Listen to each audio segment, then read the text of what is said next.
Saya tadi lupa buat LCD-nya, jadi baru buat di sini, makanya cepet-cepetan sudah ada pakai warna-warni. Mari kita berdoa. Bapa di surga, terima kasih bahwa pagi ini kami kembali bisa berkumpul, dan dalam kebaktian ini kami mendapatkan kesempatan, kebebasan untuk membaca, untuk mendengar, untuk belajar, untuk merenungkan sebagian firman Tuhan. Kami sekali lagi mohon supaya Engkau hadir, memimpin, mengarahkan, memberkati penyampaian maupun penerimaan firman. Tolong hamba berikan kekuatan jasmani, pikiran, suara, berikan pengurapan, berikan kata-kata, berikan apapun yang dia butuhkan supaya firman bisa sampaikan dengan baik, dengan benar, dan dengan sejelas-jelasnya. Dan kami bungkus dengan kuasa dan pekerjaan Roh-Mu, karena kami cara tanpa itu semua akan sia-sia. Dan tolong kami semua dalam mendengar, berikan kami hati yang terbuka, berikan kesegaran, berikan konsentrasi, berikan terang. Dan setelah kami mengerti, tolong berikan kami ketundukan. Kalau ini adalah suatu teguran, supaya kami bisa menyesuaikan diri dengan firman. Kalau ini penghiburan, supaya ini bisa menguatkan kami, menghiburkan kami, sehingga bisa kuat kembali. Dan kalau ini ada hal yang baru, biarlah itu bisa menambah pengertian kami. Kalau ini hal-hal doktrinal, meluruskan atau menambah juga pengertian dan sekaligus iman kami. Tuhan berkati sedemikian rupa supaya jangan ada satupun hanya mendengar, hanya mengerti, tapi tidak mendapatkan manfaat apapun. Kami sadar setan pasti bekerja, tolong kuatkan semua kami. Juga listrik dan semua peralatan kiranya Engkau jaga, sehingga semuanya bisa berjalan baik di dalam sepanjang khotbah, bahkan dalam sepanjang kebaktian. Terima kasih Bapa, dalam nama Yesus kami berdoa. Amin.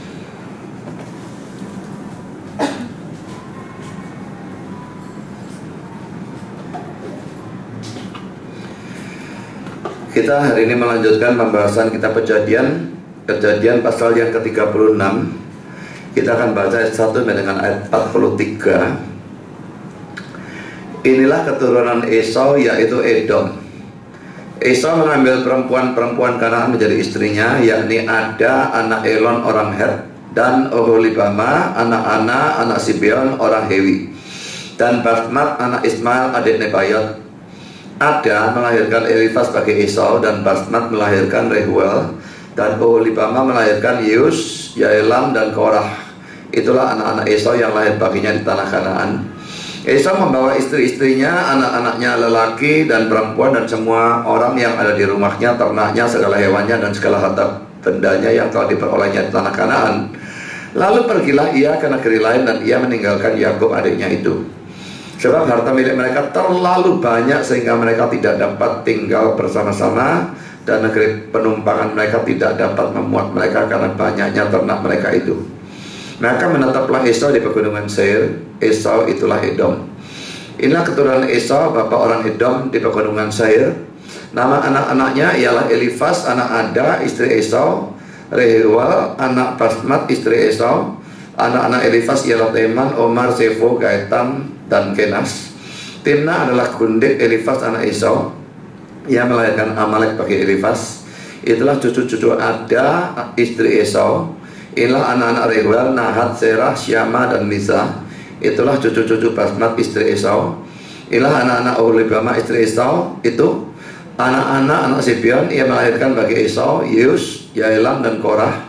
Inilah kepala-kepala kaum Bani Esau. Keturunan Elifas anak sulung Esau ialah kepala kaum Teman, kepala kaum Omar, kepala kaum Sefo, kepala kaum Kenas, kepala kaum Korah, kepala kaum Gaetam, dan kepala kaum Amalek. Itulah kepala-kepala kaum Elifas di tanah Edom. Itulah keturunan Ada. Inilah keturunan Rehuel anak Esau, kepala kaum Nahat, kepala kaum Serah, kepala kaum Syama, dan kepala kaum Misa. Itulah kepala-kepala kaum Rehuel di tanah Edom. Itulah keturunan Basmat istri Esau. Inilah keturunan Oholibama istri Esau, kepala kaum Yeus, kepala kaum Yaelam, kepala kaum Korah. Itulah kepala-kepala kaum Oholibama istri Esau anak-anak. Itulah Bani Esau, yakni Edom, dan itulah kepala-kepala kaum mereka. Dan inilah anak-anak Seir, orang Hori, penduduk negeri itu: Lotan, Syobal, Sibeon, Ana, Dishan, Ezer, Dishan. Itulah kepala-kepala kaum orang Hori, anak-anak Seir di tanah Edom. Anak-anak Lotan ialah Hori dan Heman, dan saudara perempuan Lotan ialah Timnah.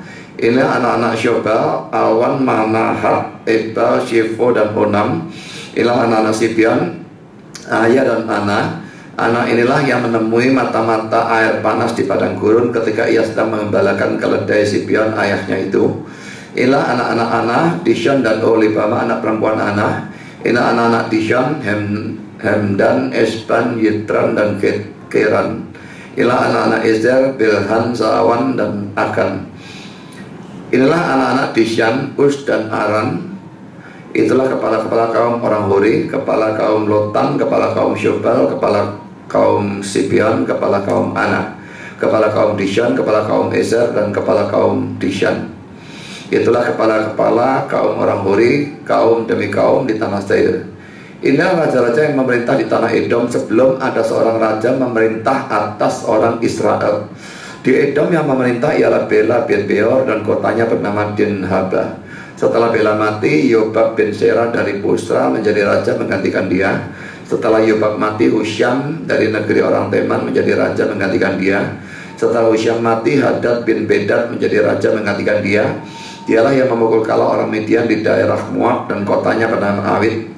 Setelah Hadad mati, Samla dan Masreka menjadi raja menggantikan dia. Setelah Samla mati, Saul dari Rehobot yang di pinggir sungai menjadi raja menggantikan dia. Setelah Saul mati, Baal Hanan bin Akhbor menjadi raja menggantikan dia. Setelah Baal Hanan bin Akhbor mati, Hadad menjadi raja menggantikan dia. Kotanya bernama Pahu dan istrinya bernama Mehetabel binti Matred binti Mesab. Inilah nama-nama kepala kaum Esau menurut kaum dan tempat mereka. Dan dengan nama mereka masing-masing, kepala kaum Timnah, kepala kaum Allah, kepala kaum Yetad, kepala kaum Oholibama, kepala kaum Ela, kepala kaum Pinam, kepala kaum Kenas, kepala kaum Teman, kepala kaum Mibsar, kepala kaum Magdial, dan kepala kaum Iram. Itulah kepala-kepala kaum Edom menurut tempat kediaman mereka di tanah milik mereka. Edom ialah Esau, bapak orang Edom. Gimana dengar dapat banyak berkat ya? Saudara, kadang-kadang bingung opo karena ayat-ayat kayak gini namanya saya repot dibaca, tak banyak-banyaknya. Tapi semua yang ada dalam Alkitab saya yakin itu ada gunanya ya.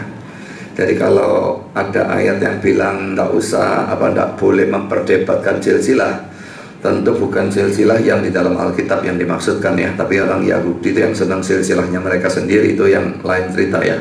Tapi kalau silsilah Alkitab selalu pasti ada gunanya. Saudara, pertama-tama saya akan membahas tentang struktur dan problem ya.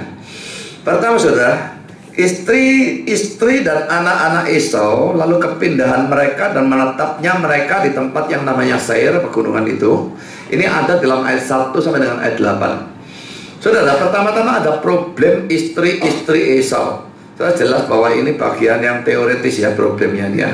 Tapi saudara, ini kalau saudara sudah debat, ini keluar semua saudara ya. Hal model seperti yang teoritis yang kelihatan kontradiksi selalu diserang, dan orang-orang Islam khususnya itu pintar kalau cari begini-beginian.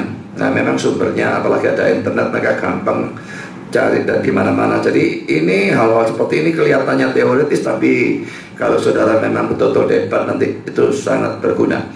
Saudara, problem istri-istri Esau ini dalam ayat 2 dan ayat 3. Kalau di sini dikatakan bahwa istri Esau itu ada 3 ya. Pertama namanya Ada, anak Elon orang Het.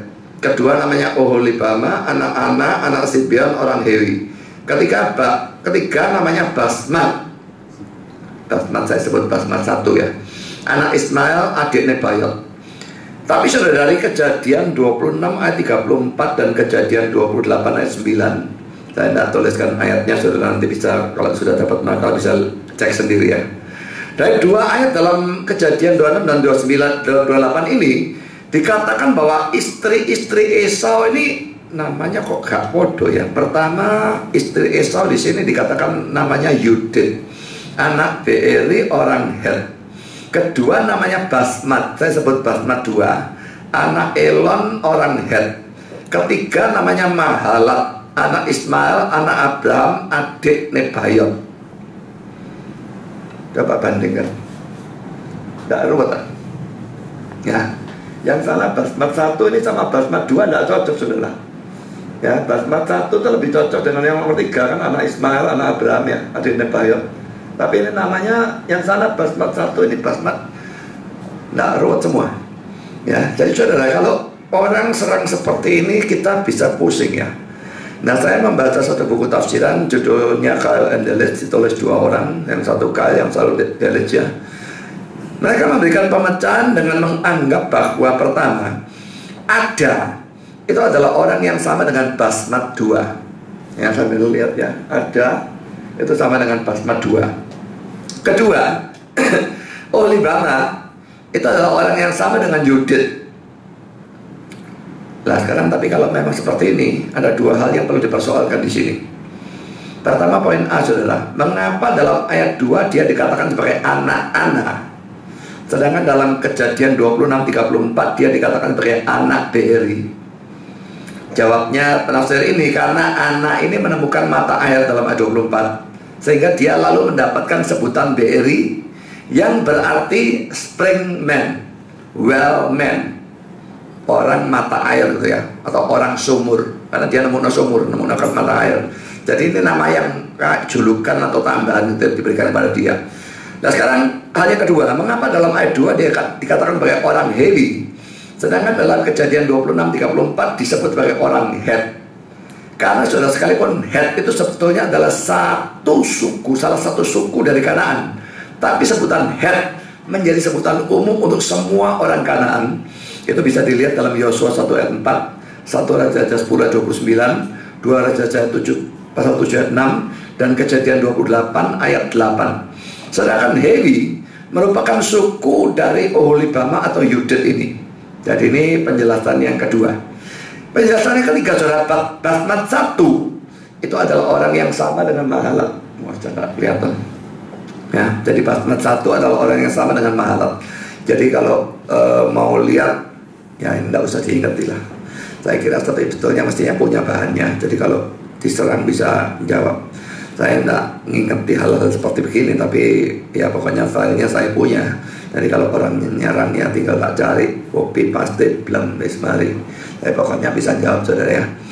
Nah saudara, Matthew Poole mengatakan hal-hal ini yang bisa menolong kita untuk memecahkan problem seperti ini. Jadi hal-hal ini sesuatu yang perlu sangat dicamkan ya. Pertama saudara, dalam kitab suci, satu orang sering mempunyai beberapa nama. Kadang-kadang karena bahasa yang berbeda. Jadi namanya dalam bahasa Ibrani ini, dalam bahasa Yunani ini, bahasa lain ini, namanya beda. Sebetulnya sama, tapi namanya dalam bahasa ini beda-beda. Jadi kan itu kalau dikatakan nama tidak bisa diterjemahkan, itu nonsense ya. Banyak yang bisa diterjemahkan. Nah kadang-kadang memang namanya lebih dari satu. Karena itu kalau ada 2 silsilah dalam Alkitab, saudara, di mana yang satu mengatakan ayat dari si A atau si B, silsilah yang lain mengatakan ayat dari si A adalah si C, maka 2 bagian itu belum tentu bertentangan. Bisa saja B dan C itu menunjuk pada orang yang sama, tapi namanya 2. Sebaliknya, perlu juga diingat bahwa ada banyak orang yang namanya sama. Kalau saudara baca Perjanjian Baru langsung kelihatan ya. Tapi dalam Perjanjian Baru itu gampang untuk dibedakan. Maria Magdalena, Maria ada berapa? Yohanes ada Rasul, Yohanes ada Yohanes Pembaptis, ada Yohanes apa lagi? Yakobus banyak-banyaknya. Yudas ada pasti lebih dari 1.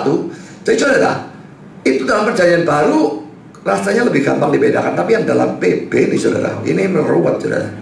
Dan 2 orang yang namanya sama ini seringkali dikacau balokan, dianggap sebagai kontradiksi. Saya ingat dulu waktu pertama saya diundang pergi ke tempatnya Bambang Nursena khotbah. Waktu itu di Hotel Sahid ya, dengan beberapa jemaat KG dan pakainya ikut saya kira waktu itu. Dan dia mengatakan Goliat yang satu sudah mati dibunuh Daud. Muncul lagi Goliat lain di tempat belakangan, mati dibunuh Elhanan. Dua-dua raksasa, jadi mestinya sama. Jadi ini kontradiksi Alkitab. Jadi ya jelas Goliatnya lain lah mari. 2 orang sama-sama gede, namanya sama, tapi jelas 2 orang yang berbeda. Dia katakan kontradiksi Alkitabnya. Karena itu waktu terakhir saya tantang dia waktu salaman itu, kamu ngomong pagi aku bisa jawab semua ayat, dia bilang. Dia tidak berani, saudara. Dia minta daripada ke orang. Gendeng apa saja daripada ke orang. Jadi saudara, ini kekonyolan. Hanya dua orang namanya sama, itu dijadikan kontradiksi. Kita mesti nanti akan melihat contohnya ya. Sekarang kedua saudara yang perlu kita waspadai ya, kalau melihat hal seperti ini. Kadang-kadang nama satu orang diberikan kepada orang lain karena adanya persamaan di antara mereka. Misalnya sebagai contoh ya, pertama orang tua Israel disebut sebagai Amori dan Het. Itu Yeskiel 16 ayat yang ketiga. Kedua, pemimpin dan rakyat Israel disebut Sodom dan Gomora pada waktu mereka bercanda karu-karuan. Hai Sodom, hai Gomora dan sebagainya. Yesaya 1 ayat yang ke-10. Lalu ketika Yohanes Pembaptis disebut Elia, sampai ada orang yang ngotot Yohanes Pembaptis ini reinkarnasinya Elia. Nonsense lah, Kristen tidak percaya reinkarnasi. Kalau inkarnasi ada hanya satu, waktu Allah jadi manusia dalam diri Yesus. Tapi reinkarnasi itu ajarannya Buddha atau Hindu, dua-dua ya, dan kita tidak percaya itu sama sekali. Jadi adalah omong kosong. Yohanes Pembaptis reinkarnasi jadi Elia hanya karena ada persamaan di antara mereka, maka dia disebut sebagai Elia. Itu dalam Matius 17 ayat yang ke-12. Hal yang ketiga yang harus diwaspadai, orang yang sama, satu orang yang sama, kadang-kadang dikatakan berasal dari beberapa tempat yang berbeda. Contoh yang menyolok Yesus sendiri, saudara. Yesus lahirnya di Bethlehem, tapi dibesarkan di Nazaret. Yohanes 1 ayat 45. Tapi setelah gede sering tinggal dan melayani di Kapernaum. Bandingkan Matius 9 ayat 1 dengan Markus 2 ayat 1, dan saudara akan melihat bahwa Kapernaum disebut sebagai kotanya, kota Yesus sendiri. Bisa dikatakan berasal dari ketiga tempat itu. Mau dikatakan dari Bethlehem, bisa dia lahir di sana, tapi dibesarkannya di Nazaret, bisa dikatakan Yesus dari Nazaret, ya, Jesus of Nazaret itu kan sudah istilah yang sangat umum. Kapernaum kotanya sendiri, kan dia pelayanan banyak di sana, bisa juga dari sana. Jadi saudara, karena itu kalau ada dua silsilah di mana yang satu mengatakan si A berasal dari kota atau daerah B, yang lain mengatakan si A berasal dari kota atau daerah C, dua silsilah itu belum tentu bertentangan. Bisa seperti hal seperti ini. Orang satu dikatakan dari dua tempat yang berbeda karena memang lahir di sini, besar di sana, maka bisa dikatakan seperti itu.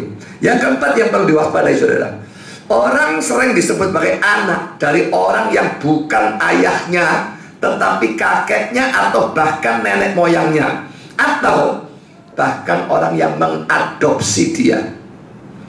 Karena itu bisa saja dalam satu bagian kitab suci disebut sebagai anak si A, sedangkan dalam bagian kitab suci yang lain dia disebut sebagai anak si B. Itu jangan heran, saudara ya. Nah, ini contohnya dalam silsilahnya Yesus ini banyak ya. Pertama dalam Matius 1 ayat 16a dikatakan Yakob memperanakkan Yusuf suami Maria. Tetapi silsilah yang lain dalam Injil Lukas 3:23b, Yusuf anak Eli. Nah, ini ya gimana saudara? Bapaknya Yusuf yang mana, saudara? Eli atau Yakob? Ya, jadi ini sesuatu yang membingungkan kan? Lalu poin B, Matius 1 ayat 8 mengatakan Yoram memperanakkan Usia. Sedangkan dalam 2 Raja-Raja, Yoram punya anak Ahazia. Itu 2 Raja pasal 8 ayat 24-25. Ahazia punya anak Yoas, 2 Raja-Raja 11 ayat 2. Yoas punya anak Amasya, 2 Raja-Raja 14 ayat 1. Dan Amasya punya anak Azaria, 2 Raja-Raja 15 ayat 1. Nah, saya berikan keterangan Usia itu bahasa Yunani. Ya, Usia yang di atas itu ya, Matius 1 ayat 8 itu bahasa Yunani ya. Azaria itu bahasa Ibrani ya. Jadi Matius meloncati 3 orang, yaitu Ahazia, Yoas, dan Amasya, langsung mengatakan Yoram memperanakkan Usia, padahal 3 di tengah-tengahnya. Jadi ini bukan bapaknya, saudara. Ya, ini apa namanya? Beda 4 ya. Satu kakeknya kakek. Buah apa itu namanya? Kongcong masih kurang lagi 1. Jadi di atasnya kongcong. Ya, jadi ini sesuatu yang sering terjadi karena anak bisa berarti keturunan. Bapak bisa berarti nenek moyang. Kalau bukan artinya begitu, bagaimana Yesus bisa disebut anak Daud? Yesus sama Daud beda 1000 tahun, saudara. Ya, mana bisa anak? Nah, itu keturunan. Ya, jadi saudara, ini sesuatu yang harus dicamkan. Tradisi mereka memang seperti itu. Itu bukan kitab suci yang salah. Contoh ketiga, Matius 1:11 mengatakan Yosia memperanakan Yekonya. Nah, kalau kita lihat dalam 2 raja-raja, Yosia itu punya anak Elyakim atau Yoyakim. 2 Raja 23:34. Lalu Elyakim atau Yoyakim punya anak yang namanya Yoyahim. 2 Raja 24 ayat 6. Lah, keterangannya Yekonya tadi dalam Matius 1 itu bahasa Yunani-nya. Bahasa Ibrani-nya Yoyahim. Jadi saudara, di sini Matius meloncati satu orang, yaitu Elyakim atau Yoyakim. Berarti waktu dikatakan Yosia memperanakan Yekonya, seharusnya bukan memperanakan, mencucukkan, apa namanya? Pokoknya itu cucunya, bukan anaknya. Ya, jadi saudara, itu hal seperti itu harus kita ketahui supaya jangan sampai ruwet semua. John Murray mengatakan demikian. Seringkali, sekalipun kita tidak bisa menunjukkan keharmonisan kitab suci, kita bisa menunjukkan bahwa di sana tidak harus terjadi kontradiksi. Jadi pada waktu kelihatan tabrakan, pokok ada kemungkinan harmonis. Kita tidak tahu apa kemungkinan itu benar apa enggak, tapi ada kemungkinan, selesai. Kita tidak wajib memberikan pengharmonisan yang pasti benar, enggak. Pokoknya ada kemungkinan, ya sudah selesai. Jadi saudara, maksudnya pada waktu kita melihat bagian kitab suci yang kelihatan kontradiksi, tabrakan ya, mungkin saja kita tidak bisa tahu dengan pasti bagaimana pengharmonisan sebenarnya. Tapi setidaknya kita bisa memberikan beberapa kemungkinan pengharmonisan sehingga dua bagian itu tidak harus kontradiksi. Kalau sudah bisa melakukan itu, orang yang tanya ngeyel, saya pasti di mana? Bukan tugasku untuk tahu yang pasti di mana. Yang tugasku, dua bagian yang kamu katakan kontradiksi, tidak harus kontradiksi. Kalau kemungkinan ini, itu tidak kontradiksi. Kemungkinan ini, tidak kontradiksi. Kemungkinan ini, tidak kontradiksi. Yang mana dari kain benar, bukan urusanku. Pokoknya tidak kontradiksi. Selesai. Tugas kita menjelaskan tidak harus kontradiksi. Karena sudah poin B. Problem tentang istri yang namanya Ana ini ya. Dalam ayat 2, anak-anak Sibeon. Nah, Indonesia pakai kata anak, kita bingung ini anak laki apa anak perempuan. Ya, tidak ada jenis kelamin. Nah, King James, Ana, the daughter of Sibeon. Anak perempuan Sibeon. Jadi mestinya lebih cocok putri gitu ya. Lalu ayat 14, laki-laki anak Sibeon, dan King James sama, Ana, the daughter of Sibeon. Anak perempuan Sibeon. Ayat 24, saudara. Inilah anak-anak Sibeon, ayah dan anak. Terjemahan NIV, the sons of Sibeon, ayah dan anak. Anak-anak lelaki Sibeon, ayah dan anak. Nggak bingung, ini anak ini laki apa wedok? Yang satu ngomong daughter, yang satu ngomong son. Yang benar yang mana? Jadi apa jenis kelaminnya anak yang sebenarnya? Laki atau perempuan? Ada dua penjelasan. Saudara, pertama, Derek Kidner dan Adam Clark mengatakan bahwa ayat 2 dan ayat 14 itu salah. Dari yang bagian atas salah. Yang benar memang adalah son of Sibeon, anak laki-laki Sibeon. Dalam Alkitab bahasa Samaria, lalu juga dalam Septuaginta PP yang diterjemahkan ke Yunani, dan Syria, ayat 2 dan ayat 14 menggunakan terjemahan son atau anak lelaki. Jadi mereka katakan yang ayat 2 ayat 14 itu salah kopi ya, terjadi salah pengkopian. Kedua, saudara, Albert Barnes, laki-laki saudara, ini Albert Barnes ini kalau sudah kejadian, bukan Albert Barnes ya, saya sudah jelaskan waktu GSN kemarin. Jadi saya baru tahu beberapa hari yang lalu bahwa buku tafsiran Albert Barnes ini kalau untuk perjanjian lama hanya 4 kitab yang dia sendiri tulis, yang lain dari banyak orang yang berbeda. Tapi sudah kadung masuk di banyak tulisan saya Albert Barnes saya dulu anggap semua PL-nya dia Albert Barnes, tapi PB tok yang Albert Barnes. Yang PL cuma 4 kitab yang dia tulis, dan ini bicarakan kejadian, jelas bukan dia yang nulis, tapi sudah ya, ini nama buku tafsirannya Barnes' Notes ya. Barnes' Notes dan Carl Endelis mengatakan bahwa daughter atau anak perempuan dalam ayat 2 dan 14 itu benar, tetapi harus diartikan sebagai granddaughter, cucu perempuan, dan itu menunjukkan Oholibama, bukan menunjuk kepada anak ya. Jadi daughter diterjemahkan cucu perempuan, tapi menunjuknya pada Oholibama, bukan menunjuknya kepada anak. Jadi itu pengharmonisannya Bisa ada dua kemungkinan, yang mana yang benar, tidak peduli lah, tidak usah peduli yang mana yang benar. Kita cuma memberikan kemungkinannya ada untuk membuat apa yang kamu katakan kontradiksi bukan kontradiksi. Sekarang poin kedua, saudara. Keturunan Esau ini dalam ayat 9 sampai dengan 14. Saudara, dalam ayat 1 ya sudah ada kata-kata inilah keturunan Esau, yaitu Edom. Sekarang dalam ayat 9 ada kalimat yang mirip sekali. Inilah keturunan Esau, bapak orang Edom. Dan saudara, pengulangan seperti ini dianggap sebagai petunjuk bahwa ayat 1 sampai 8 dan ayat 9 sampai 14 bukan berasal dari satu sumber, yaitu Musa. Dan ini dijadikan dasar untuk mengatakan bahwa kitab Kejadian tidak ditulis oleh Musa, tapi mempunyai beberapa sumber di belakangnya yang lazim disebut JEDP. Ya, jadi itu J itu Yahweh, Elohim, apalagi Muasa ya kamu. Itu teorinya orang liberal. Pokoknya sudah ngomong JEDP, sudah tahu ini mesti liberal. Saudara, saya yakin memang Kejadian sampai ulang ditulis oleh Musa, kecuali ya bagian terakhir menceritakan Musa mati dikubur, tidak mungkin Musa yang nulis. Tetapi selain itu semua ditulis oleh Musa. Nah saudara, kalau memang Musa yang nulis, kenapa dia melakukan pengulangan? Saudara, pengulangan seperti ini bukan sesuatu yang aneh ya. Dan sering memang dalam Alkitab orang membuat pengulangan. Kejadian pasal 1 sudah ceritakan penciptaan, Kejadian pasal 2 ceritakan penciptaan lagi. Sudut pandangnya beda. Pasal 1 memang urut-urutan hari-harinya. Pasal 2 itu berpusat di Taman Eden bersama manusia. Jadi kronologisnya lain, bukan menurut kronologi yang sesungguhnya. Jadi saudara, sudut pandang beda diulang, diceritakan lagi. Itu sesuatu yang sangat banyak. Ada yang sudah diceritakan tapi singkat dulu, diulang, diceritakan mendetail. Itu memang cara mereka melakukan, saudara. Jadi itu bukan hal yang aneh. Dan pengulangan di sini juga bisa dijelaskan. Ayat 1 sampai ayat 8 itu di Kanaan. Ayat 9 sampai 14 itu di Seir. Kedua, ayat 1 sampai 8 menunjukkan keturunan langsung atau anak-anak. Ayat 9 sampai 14 menunjukkan keturunan lebih jauh lagi, di bawahnya anak cucu dan sebagainya.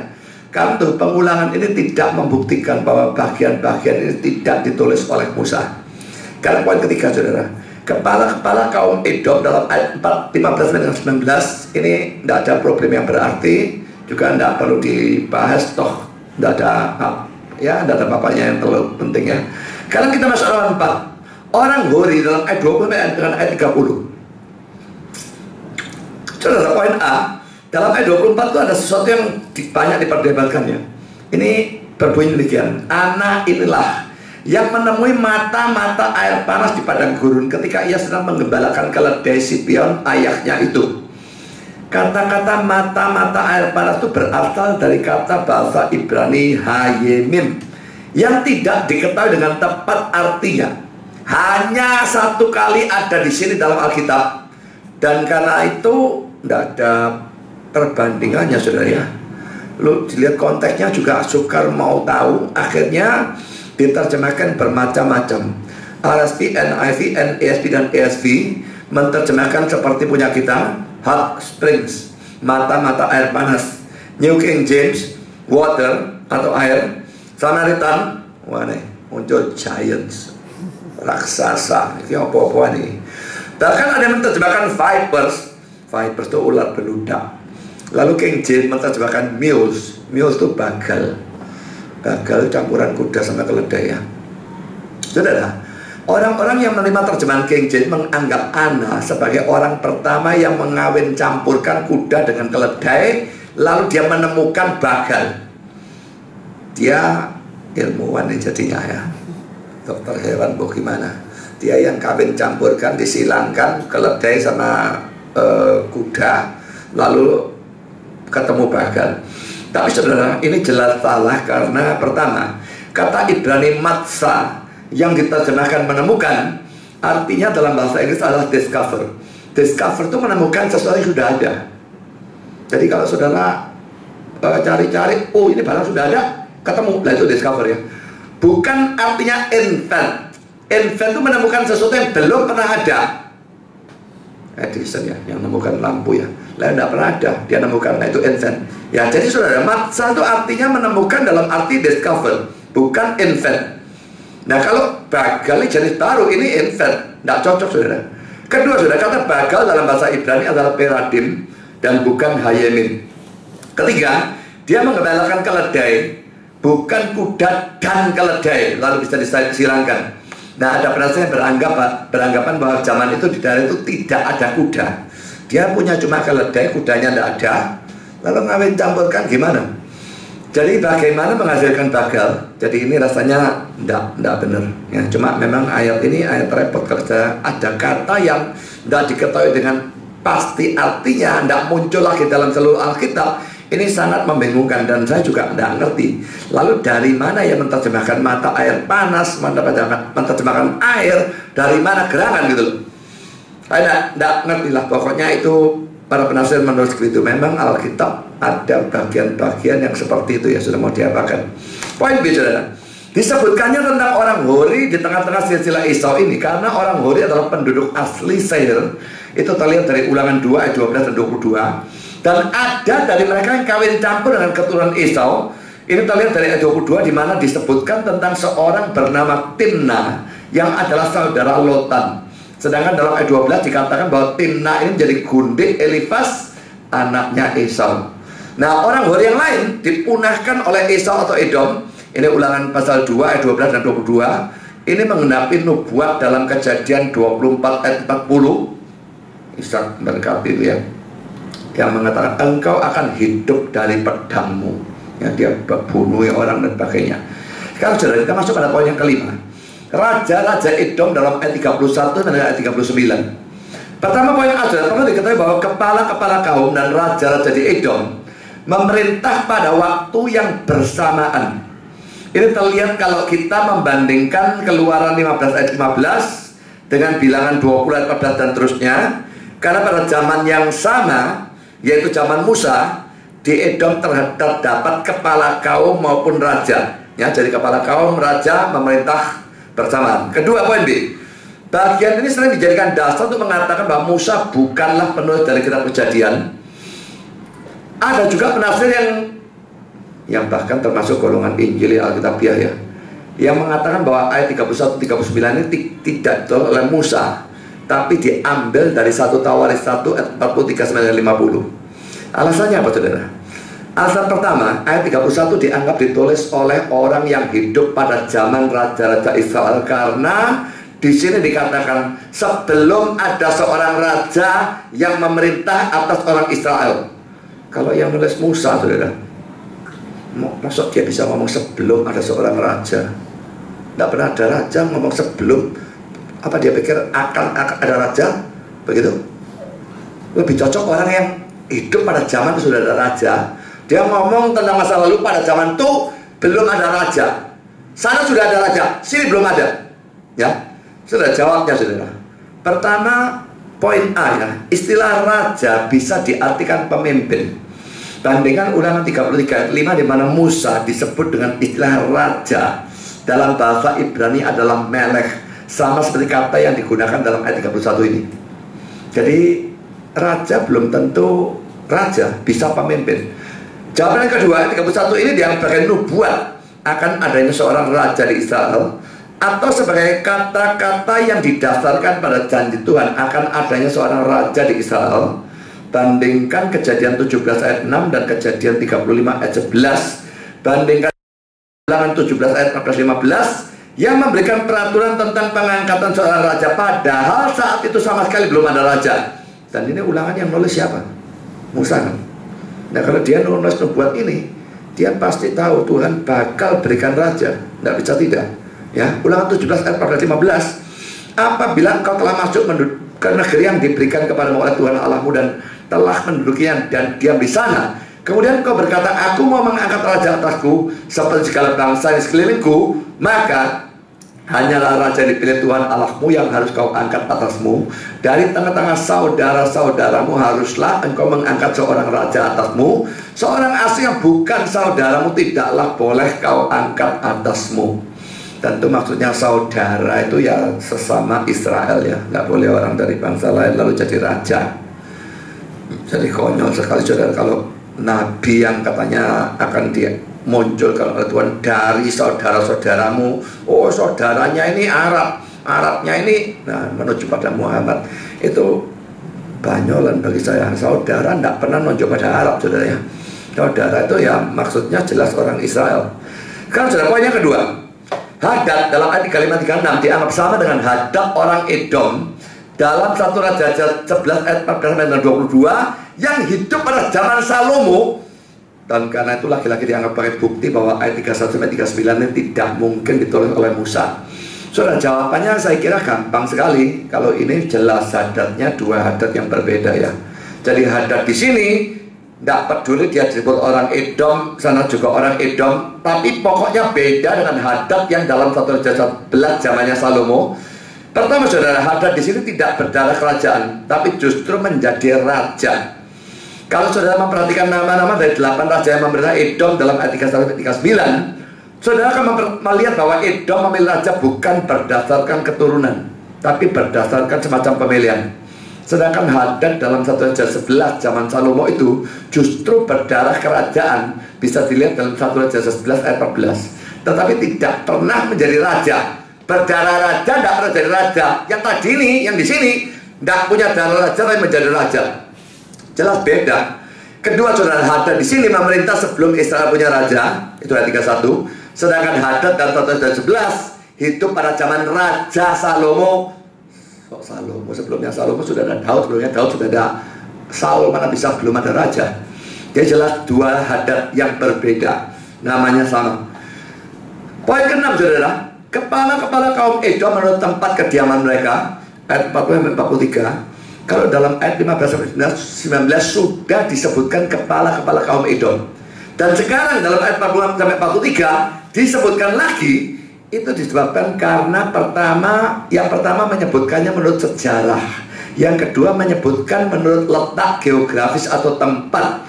Bandingkan ayat 43 menurut tempat kediaman mereka. Jadi ada pengulangan itu ada maksudnya, semua ada maksudnya. Jangan ada pengulangan, oh yang nulis lain ini dan sebagainya, itu omong kosong. Nah, saudara, kita sudah selesai membahas yang teori ya. Sekarang kita pikirkan apa pentingnya bagian ini. Baca tulisan model seperti ini hanya untuk menimbulkan problem. Ada kontradiksi yang harus kita selesaikan, kan jadi konyol. Tentu tidak ya. Ini pasti ada pentingnya. Pertama saudara, untuk bangsa Israel. Ingat ya, tujuan aslinya ditulis untuk Israel. Memang akhirnya juga untuk kita. Tapi ini ada tujuan asli untuk orang, kepada siapa itu ditujukan. Untuk bangsa Israel, saudara, bagiannya penting supaya mereka tahu tentang keturunan Esau dan tidak menyerang keturunan Esau atau mengambil wilayah mereka. Bandingkan dengan ayat-ayat ini saudara ya. Ulangan pasal 2 ayat 4 dan ayat 5. Perintahkanlah kepada bangsa itu demikian, sebentar lagi kamu akan berjalan melalui daerah saudara-saudaramu Bani Esau. Esau memang sering disebut saudara. Ada lagi bangsa apa disebut saudara? Nek Arab tidak pernah ada. Saya cari saudara ya. Jadi kalau Arab tidak pernah ada disebut saudara. Melalui daerah saudara-saudaramu Bani Esau yang diam di Seir, mereka akan takut kepadamu. Tetapi hati-hatilah sekali, janganlah menyerang mereka, sebab aku tidak akan memberikan kepadamu setapak kaki dari negeri mereka, karena kepada Esau telah kuberikan pegunungan Seir menjadi miliknya. Jadi saudara, mereka dilarang menyerang keturunannya Esau. Kalau mereka tidak tahu keturunan Esau itu yang mana, nanti mereka serang. Jadi kasih menjelaskan, ini keturunan Esau, supaya jangan serang ya. Lalu ulang 23:7, janganlah engkau menganggap kecil orang Edom sebab dia saudaramu. Janganlah engkau menganggap kecil orang Mesir sebab engkau pun dahulu adalah orang asing di negerinya. Jadi ada orang-orang memang tidak boleh serang. Dan Edom, keturunan Esau, salah satu diantaranya, supaya mereka tahu dan lalu mereka bisa mentaati, maka harus diberikan penjelasan yang keturunan Esau itu yang mana saja, hidup di mana saja, dan baik itu harus ada. Penting bagi mereka. Kalau tidak, mereka nanti salah, mereka nyerang. Kedua, bagian ini juga penting supaya bisa diketahui bahwa Mesias tidak diturunkan dari mereka, Yakub sama Esau. Jelasnya kan dari Abraham, Ishak. Lalu Ishak punya anak kembar yang sulung Esau. Tapi Tuhan pastikan jangan sampai orang salah lalu Mesias dianggap keturunan Esau. Dikasih cerita Esau, kelihatan tidak ada ceritanya Mesias bisa diturunkan dari mereka. Ya, tidak betul dia anak sulung, tapi orang pilihannya adalah Yakub dan bukan Esau. Adam Paul berkata demikian, adalah perlu untuk mencatat keturunan Esau maupun keturunan Yakub untuk menunjukkan bahwa Mesias tidak muncul dari keturunan Esau, tetapi dari keturunan Yakub. Nanti kita akan lihat silsilahnya yang Yakub itu ada lagi, dan itu jelas memang menunjukkan Mesias dari sana. Ini tunjukkan untuk negatifnya, Mesias tidak dari sini. Yang ketiga, untuk menunjukkan adanya providence of God yang memindahkan Esau. Providensia Allah.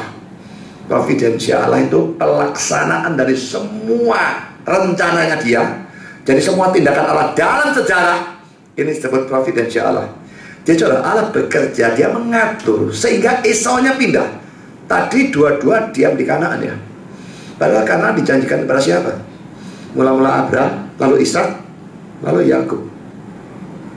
Nah kalau Esau juga di sana, tidak karu-karuan nanti. Esau-nya harus pindah. Tidak peduli apa alasan alamiahnya sehingga Esau pindah. Dalam ayat 6 sampai 8 dikatakan dia pindah. Tapi yang jelas alasan supranaturalnya ialah Allah mengatur. Entah bagaimana dia kerja, tidak diceritakan, tapi pokoknya Esau-nya pindah ke pegunungan Seir. Kanaan menjadi miliknya Yakub dan keturunannya sesuai dengan rencana dan janji Allah. Jadi saudara, kalau dia janji, dia atur. Memang tidak diceritakan dengan detail apa alasannya, dan saya tidak peduli apa alasannya. Tapi pokoknya Esau dan keturunannya pindah. Jadi ada providensia Allah. Ini bukan untuk Esau. Esau di sana, Yakub di sini. Sekarang poin keempat, Edom sudah mempunyai tanah Seir, lalu punya kepala-kepala kaum dan raja-raja. Bagaimana dengan Israel? Kalau kita bandingkan ya, Edomnya, Esau-nya sama Edomnya, ya Esau, Edom semuanya pindah ke sana. Ini baru. Tapi mereka menaklukkan dan sebagainya. Mereka punya tanah Seir gede, punya kepala-kepala kaum, punya raja-raja, sudah teratur bagus. Rasanya hebat sekali ya. Israelnya bagaimana?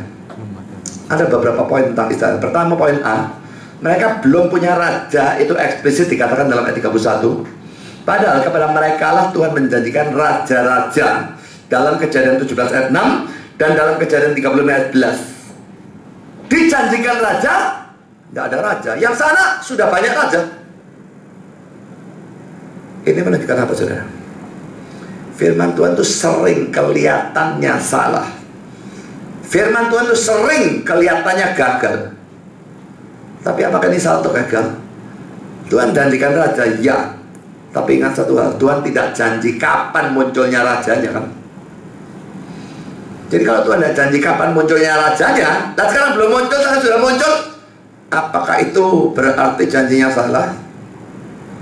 Memang ini ujian iman. Kamu tak janjikan raja, orang misalnya lihat, mana raja? Raja ada sih dijanjikan, tidak ada. Nah kalau dia sudah kesusu, sudah ganti, mana Tuhan pengharapannya? Lalu imannya bubar. Nah ya, dia kalah oleh ujiannya. Saudara, dalam hidup kita sering ya, firman Tuhan rasanya kok tidak jadi kenyataannya. Katanya carilah dahulu kerajaan Allah dan kebenarannya, maka semuanya akan ditambahkan kepadamu. Lah aku cari kerajaan Allah dan kebenarannya, kok gak ditambah-tambah dan sebagainya, kok terus melarat, kok terus kurang dan sebagainya. Itu sangat bisa dalam banyak hal. Atau mungkin sudah baca 1 Korintus 10, 13, pencobaan tidak lebih dari kekuatan gue. Lah ini pencobaan aku tidak kuat nahan. Tidak kuat nahan lah omongannya saudara. Tuhan tahu saudara kuat atau tidak. Dan selama saudara betul-betul Tuhan, dia pasti tidak akan memberikan lebih daripada yang saudara kuat tahan. Jadi saudara, kalau saudara merasa ada firman Tuhan yang rasanya kok tidak digenapi, maka pikir baik-baik, analisa yang teliti, apakah itu memang tidak digenapi atau belum digenapi.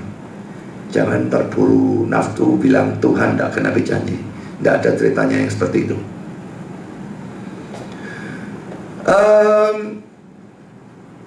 Israel belum punya raja, dijanjikan raja, jadi firman Tuhan sering kelihatan salah. Ini poin pertama. Poin kedua, saudara, anak-anak Yakub gontok-gontokan satu sama lain. Nanti minggu depan kalau kita membahas tentang ini Kejadian 36 ya, Kejadian 37 tentang siapa? Yusuf. Mulai tentang Yusuf ya.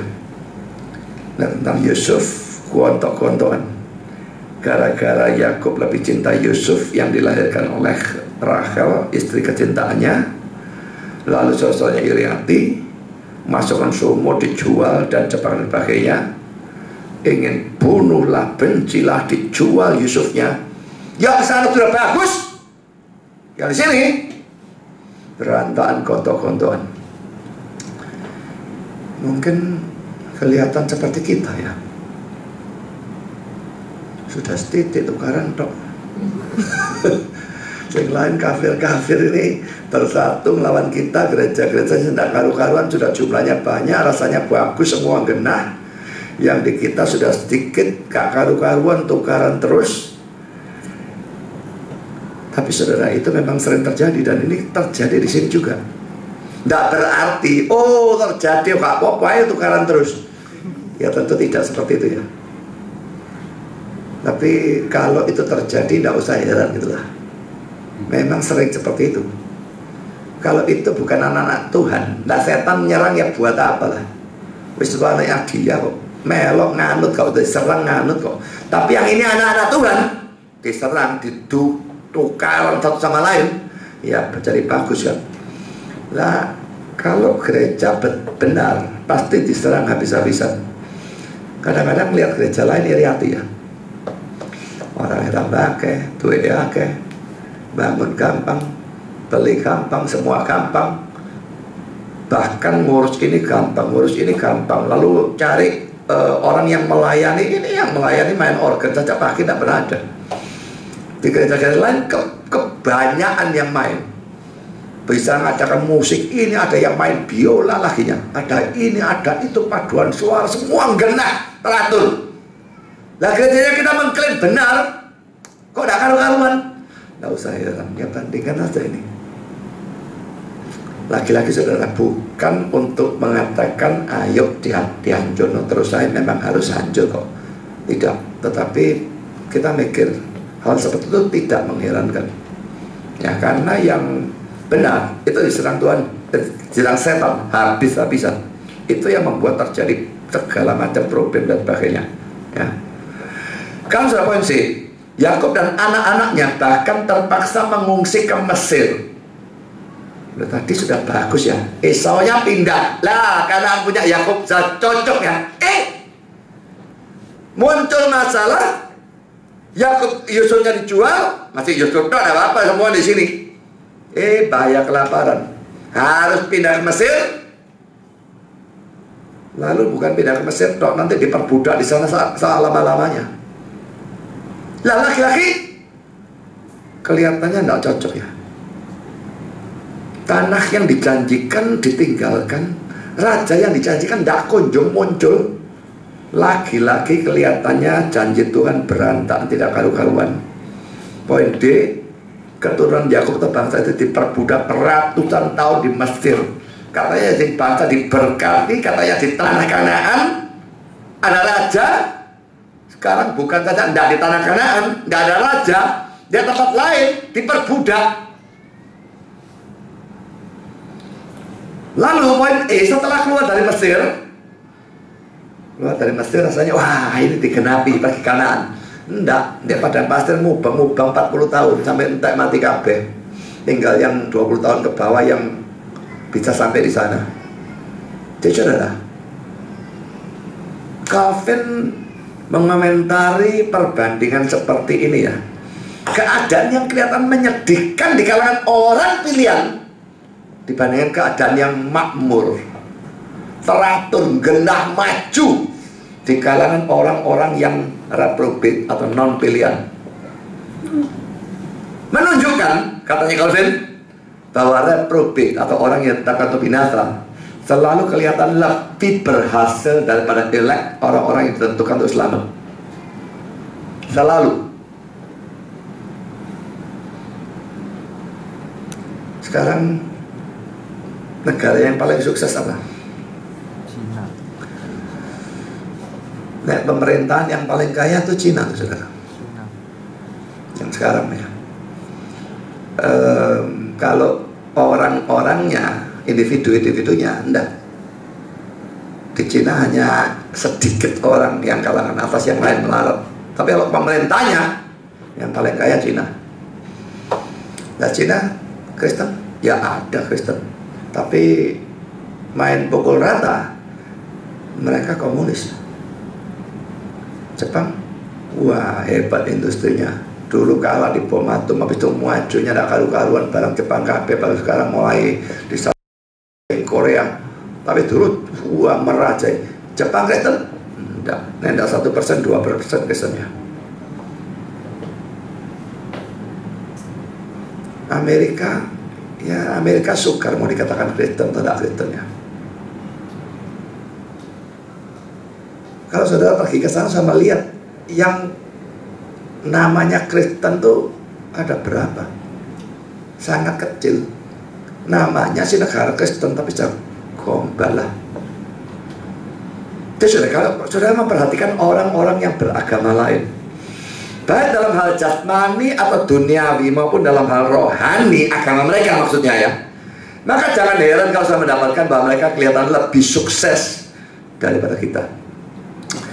Bahkan kalau saudara memperhatikan orang-orang Kristen KTP atau orang Kristen yang sesat, baik dalam hal jasmani atau duniawi, duit mereka dan sebagainya, maupun dalam hal rohani, maksudnya gereja yang sesat ya, maka jangan heran kalau saudara mendapatkan atau melihat bahwa mereka kelihatannya lebih sukses dari kita. Dalam acaranya, wah ya kok keselamatan karena perbuatan baik. Nah sekarang tanya Bu Durja, gerejanya mereka sama gereja kita besar mana?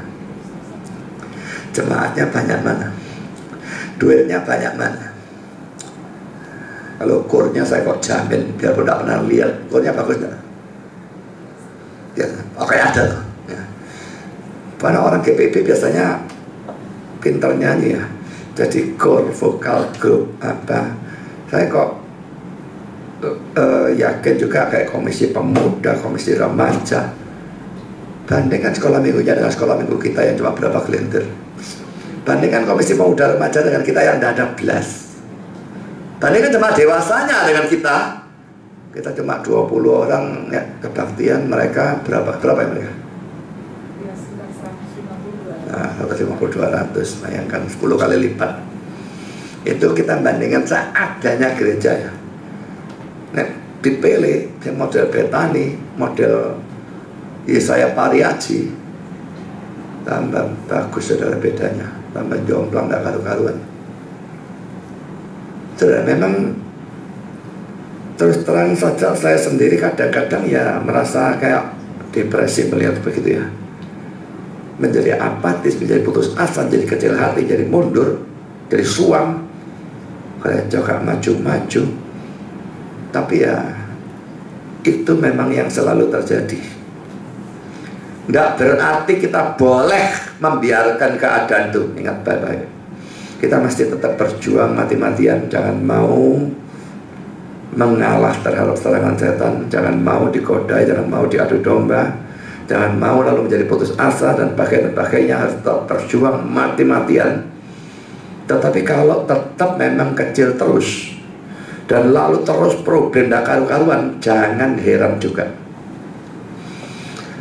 Saya beberapa hari ini bolak-balik terima SMS dari Pak Sahat.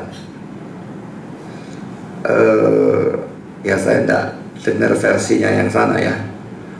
Tapi kalau versinya Pak Sahat ini, MPS-nya kalau PDW, MD yang ada turunkan. Nah, Pak Mosesnya diangkat. Dan katanya surat tadi sudah diresmikan tuh MD yang baru. Dan menurut Pak Sahat, wah itu tidak benar, itu menyalahi tata gerejanya seperti begini. Ya, laki-laki tidak usah heran. Jadi saudara, di satu pihak kita memang harus berjuang. Kalau kita percaya bahwa gereja kita itu benar, penginjilan, pengajaran firman-Nya benar dan sebagainya, maka kita harus perjuangkan mati-matian. Kalau tetap kecil dan tetap tidak karu-karuan, segala problem muncul dan sebagainya, tidak usah heran, karena contoh di sini itu sudah menunjukkan hal seperti itu. Dan bukan hanya di sini, banyak-banyaknya. Saudara mungkin bisa melihat hal-hal tertentu ya, yang lalu menyaksikan ajaran hari ini. Lah, Petrus kok khotbah 1 kali 3.000 bertobat. Iya, 1 kali. Besok 3.000 lagi? Tidak ada. Memang cepat berkembang, naik jadi 5.000. Naik lagi jadi berapa? Mana gitu? Muncul penganiayaan habis-habisan. Dijur tidak karu-karuan 3 abad.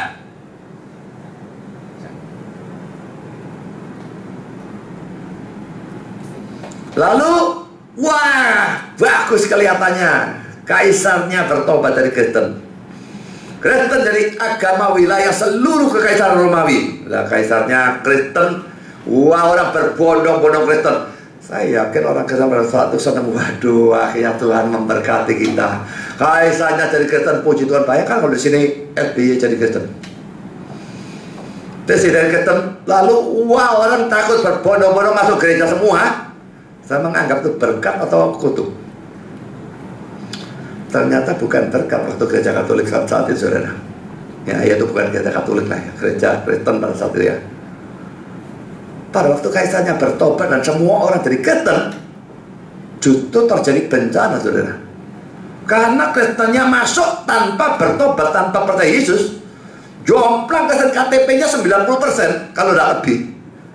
Jadi setiap pemungutan suara, ya yang menang yang KTP ini lah, arahnya gereja jadi pergi kemana? Akhirnya menceng. Tambah lama tambah tidak karu-karuan, jadilah Roma Katolik. Nah, Martin Luther mengadakan reformasi. Wah, juga ditindas habis-habisan. Protestan juga dianiaya, dibunuh segala macam. Berkembang, pecah lagi. Itu tahun 1517. Lalu tahun 1901 pecah gereja Pentakosta. Tahun 1950-an pecah lagi karismatik. Walu wah sama piusak banyak-banyaknya. Yang di sana kok bagus ya, bersatu Katolik terus ya. Anda melihat itu dalam sejarah. Terus terjadi seperti itu. Tidak usah merasa heran. Jadi saudara, apa yang kita pelajari dari hal ini memang terlihat dalam sejarah, terlihat hari ini, dan terlihat nanti sampai Kristus datang kembali. Di satu sisi, jangan lalu putus asa, lalu menyerah, lalu ya wis urung gak iso gede, wis babano ancur-ancuran. Tetap kita harus berjuang mati-matian. Tapi di sisi lain, pada saat kita melihat hal itu terjadi dalam gereja kita, kok kecil terus, kok tidak punya duit terus, gedungnya tidak punya, dan gegeran terus dan sebagainya, itu bukan alasan untuk membuat kita itu kecil hati, putus asa dan sebagainya. Kita memang mesti mikir, kalau kita menjadi seperti itu, setan menyerang kita lebih daripada gereja-gereja yang lain. Dan mengapa setan menyerang lebih dari gereja yang lain? Justru jelas karena dia melihat sesuatu yang bagus di sini, makanya diserang. Kalau dia tidak, kalau saudara punya pohon mangga ya, nek ndak ono mangga ya saudara, ndak disawati orang ndak. Nganggur nyawati godhong nah.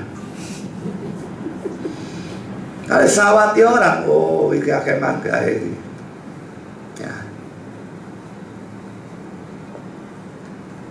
Kalau saudara rumahnya gak ada apa-apa, maling ya gak masuk. Tapi maling masuk bolak-balik, wah iki akeh. Orangnya maling ndak goblok. Dia ngerti juga. Jadi saudara, mari kita pada satu sisi kita berjuang mati-matian. Pada sisi yang lain, kalau kita tetap gagal dan tetap berantakan dan karu-karuan, Jangan kecil hati, jangan mundur, terus maju, terus berjuang untuk Tuhan. Karena memang itulah orang-orang pilihan.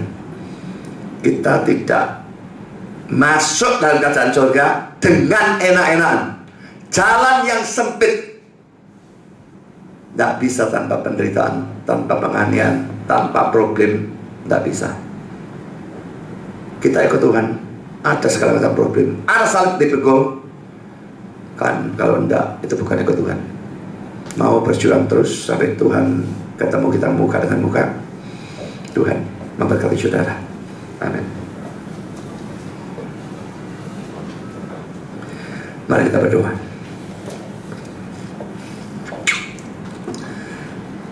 Bapa di surga, terima kasih Kau terpimpin serta berkati kami dalam sepanjang acara firman. Biarpun bagian awalnya teoritis, tetapi itu penting pada waktu kami menghadapi serangan-serangan yang mau menyerang hal-hal yang kelihatan kontradiksi dalam Alkitab. Biar kami bisa menggunakannya kalau itu dibutuhkan. Tapi bagian tengah, kira kami melihat pentingnya bagian ini untuk bangsa Israel. Tapi pada bagian akhir kami melihat tetap pentingnya bagian ini untuk kami. Kami yang adalah orang-orang Kristen, kami yang adalah orang-orang pilihan, kami yang menekankan Injil dan firman Tuhan mati-matian, kelihatan kalah jauh. Bukan hanya dibandingkan dengan agama-agama lain, tetapi dibandingkan dengan Kristen-Kristen yang sesat, yang kacau, atau yang kelihatan labelnya Injil tetapi tidak ada Injil atau sedikit sekali Injil, tidak ada firman atau sedikit sekali firman, banyak kekacauan pengajaran. Secara sekuler, dalam keuangan, dalam gedung, dalam jumlah kami kalah. Rasanya dalam segala hal kami kalah. Sementara gereja kami kelihatan tidak punya apa-apa, sering terjadi masalah. Tuhan, seringkali kami menjadi kecil hati, putus asa, ingin mundur dan sebagainya. Biarlah pelajaran hari ini menguatkan kami, supaya dalam sikon apapun kami maju terus.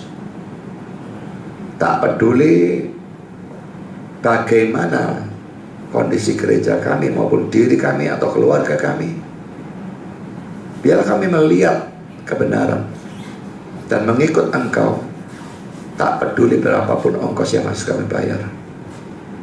Terima kasih Bapa, dalam nama Yesus kami berdoa. Amin.